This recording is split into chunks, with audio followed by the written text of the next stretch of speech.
안녕하세요. 폼님 반갑습니다. 네, 영재현TV의 전진홍 원장입니다. 자, 오늘 우리 말씀드릴 부분은 가천대학교 과학영재교육원에 대한 바로 브릿지 전형입니다. 이 브릿지 전형에 대한 부분 이미 지금 하고 있는데 왜 갑자기 이걸 들고 나왔는지 궁금하시죠? 그 이유는 바로 고려대학교 영재교육원 브릿지 전형, 즉 장기관찰 전형이 곧 이제 오픈이 되면 이제 거기에 지원할 학생들이 또 많다 보니까 거기에 대한 우리 사례, 거기에 대한 이해에 대한 부분으로 가천대학교 과학영재교육원의 브릿지 전형에 대한 이해를 말씀드리고자 합니다. 자, 이 브릿지 전형이라고 하는 건 우리 연결고리인데요. 왜 이 부분에 대한 게 어렵냐? 사실 이 가천대학교 영재교육원에 대한 부분을 하시는 부모님들은 정말 많은 시간과 많은 노력을 갖다가 하시기 때문에 사실 이 과정이 다 끝나고 나면, 준비가 끝나고 나면 진짜 짐 빠진다 이렇게 이야기들을 하십니다. 그런데도 이 장기관찰 전형에 이렇게 지원을 하시는 이유는 경기도권에서 우리가 가야 될 영재교육원이 초등학생들한테 마땅치 않거든요. 네, 그리고 5, 6학년 때 지원하게 되는 아주대학교 영재교육원의 수준이 높기 때문에 여기서 가천대학교 영재교육원에 지원을 하시는 사례들이 많습니다. 자, 근데 이 브릿지 전형이라고 하는 게 무엇인지를 정확하게 인지를 하셔야 되는데 그냥 서울권에서 우리가 대학 부설이 한 번 시험 보고 면접 보고 끝나는 그런 전형이 아니고요. 학생들을 오랫동안 장기적으로 관찰하면서 평가한 내용에 대한 부분을 기반으로 학생들을 선발하는 과정입니다. 자, 6개월 이상 온라인 과제에 대한 부분이 부여가 되어지고 관찰 수업, 관찰 캠프까지 들어가는 과정이죠. 근데 관찰 수업과 관찰 캠프 얘기 딱 하니까 뭔가 떠오르지 않으세요? 바로 영재고 3차에 대한 이 선발 프로그램과 너무나 유사하죠. 자, 사실 이런 장기 관찰 전형에 대한 부분을 추천을 드린다면 추천을 드릴 수가 있는데 그 이유가 영재고에 대한 입지가, 즉 내가 목표가 확실하다고 한다면 그 부분에 대한 것들의 선경험이 필요하잖아요. 그 선경험에 대한 부분을 갖다가 하고자 할 때 이런 브릿지 전형에 대한 부분들을 선택해서 진행해 주신다면 부모님들이나 또는 우리 학생들이 조금은 부드럽게 거기에 대한 준비들을 할 수가 있을 것 같습니다. 자, 이 지원할 수 있는 학생 누구누구인가? 일단 서울 경기권까지만 지원이 가능하고요. 서울 경기권에 있는 소재학교 재학생인데 초등학교 2학년부터 초등학교 6학년까지 지원을 할 수 있습니다. 이 초등학교 2학년은 내년이 아니고요. 올해 초등학교 2학년인 학생이 그다음에 올해 초등학교 6학년인 학생이 지원을 할 수가 있습니다. 원래는 초이 과정에 대한 이 부분들의 지원 프로그램이 없었는데 거기 한 학년 확대가 되어진 거니까 이 부분은 유념해 주시기 바랍니다. 그렇다고 초등학교 2학년이 이제 또 들어가다 보니까 여기 수학과 과학에 대한 부분들로 인해서 엄청 또 빠른 또 선행들을 하시려고들 준비들을 하시는데 그것보다는 오히려 적당한 아이의 이 습성, 아이의 속도에 맞추어서 수학과 과학에 대한 부분들의 어떤 공부들을 또 시켜주시는 게 좋을 것 같습니다. 그리고 꼭 수학과 과학이 아니어도요. 초등학교 2학년 때 같은 경우에는 거기에 있는 본인의 이런 역량치가 학습을 하지 않았어도 나오는 경우들이 있기 때문에 그런 부분들에 대한 것들을 우리가 보고 지원이 가능하다라고 하신다면 따라가면서 배우는 과정으로 활용을 하셔도 좋습니다. 이 브릿지 전형이라고 하는 이 부분에 대한 거는 여기서 추천하는 이유가 무엇이냐면 내가 여기 꼭 합격을 해야 되느냐 한다고 하면 사실 그건 아니에요 라고 이렇게 말씀을 드릴 수가 있어요. 그런데 그 과정 하나가 학생들이 이렇게 어디선가 뭔가 해볼 수 있는 과정은 아니거든요. 그러니까 그 과정에 대한 부분의 경험치를 늘리기 위해서라도 권하는 입장이기 때문에 여기는 이 합격 여부만 너무 따지지 않으셨으면 좋겠습니다.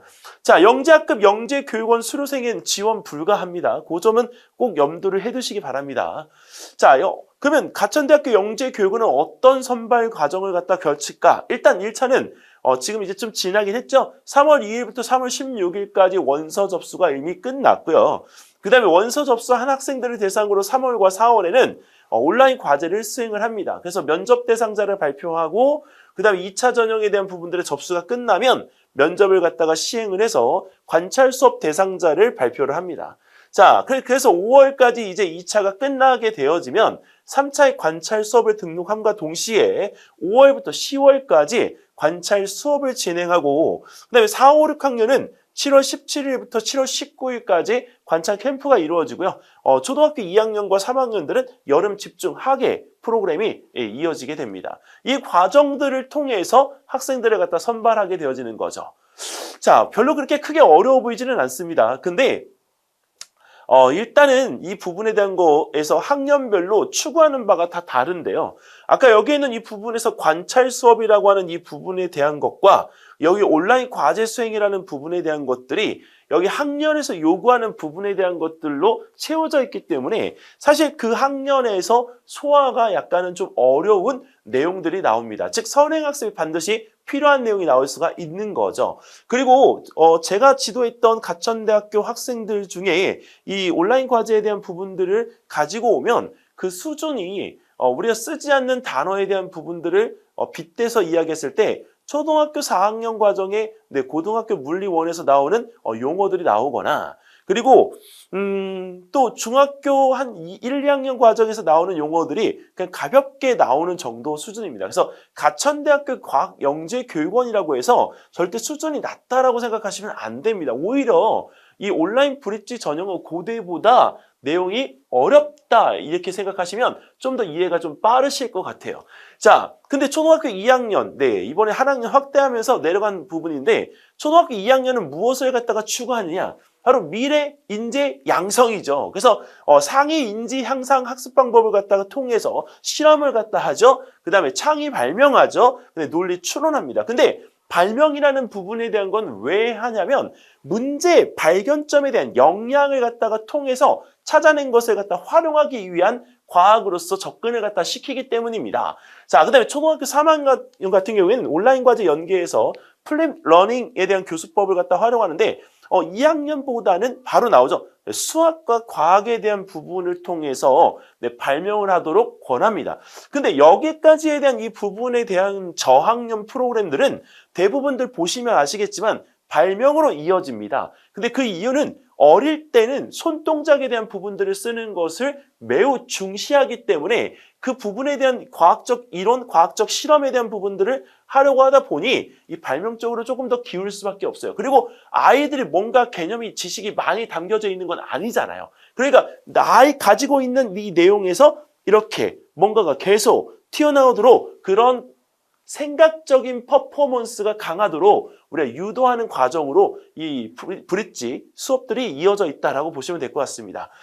초등학교 4학년 같은 경우에는 자, 일상생활 중에서 다양한 현상에 대한 호기심들을 과학적으로 풀어내는 부분으로 접근을 갖다 하고 있는데 지금 이 모든 이제 영재 관련한 프로그램들 중에서 예전에는 발생되어지는 문제에 대한 해결을 갖다 하는 것이 매우 중요했습니다. 하지만 지금은 문제를 갖다가 발견하고 그 발견한 문제를 갖다가 해결하기 위한 그 과정으로 선택한 것을 통해 결론까지 가는 부분에 대한 것들을 원합니다. 근데 1번, 2번, 3번 중에서도 가장 1번인 문제점 발견에 대한 역량을 중요하게 생각한다는 거죠. 그렇기 때문에 이 호기심에 대한 과학적 풀이 과정에서 바로 분석을 통한 문제 탐구 과정이 초등학교 4학년부터 중요하다라고 인지시키는 부분으로 교육을 시키고 있습니다. 자, 그럼 초등학교 5학년은 어떻게 되느냐?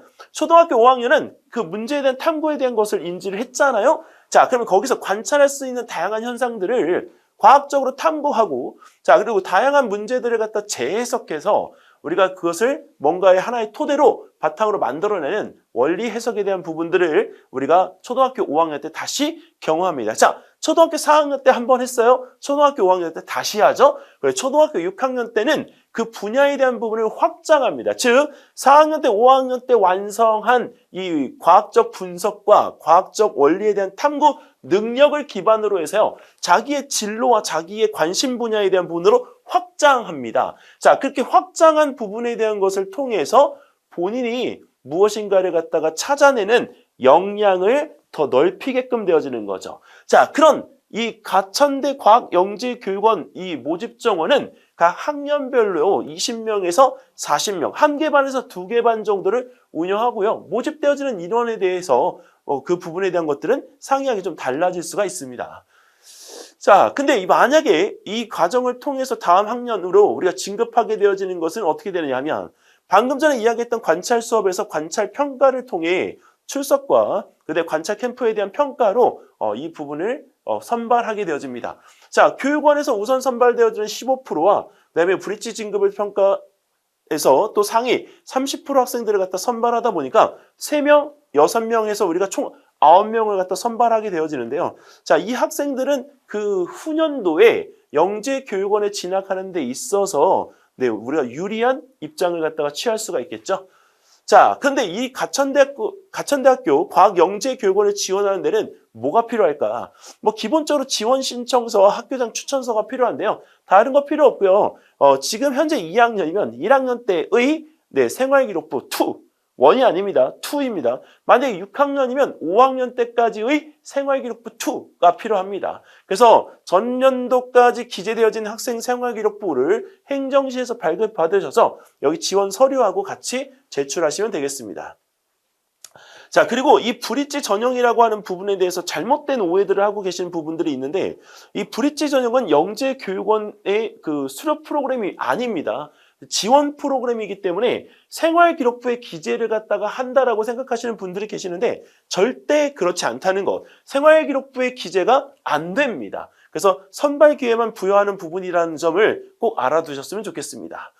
자, 이제 마지막으로 정리하는 과정에서 이 영재교육원은 가천대학교도 마찬가지지만 이 자녀의 교과 역량을 넓히는 효과를 갖다 주는 부분들이기 때문에 대학 부설에 관심이 있으신 부모님들이라면 지금 가천대 같은 경우에 이런 장기 관찰 전형의 한 예는 3월 달부터 시작하기 위해서 2월 달 공지가 되어지지만 대부분들의 영재원들은 우리가 8월 중순에서 9월 초입니다. 그러니까 그 대학부설 영재교육원에 관심이 있으신 부모님들은 계속적으로 그런 부분들에 대한 것들을 이제 보셔야 되고, 만약에 이것저것 다 귀찮고 그냥 나는 얘기만 듣고 싶다.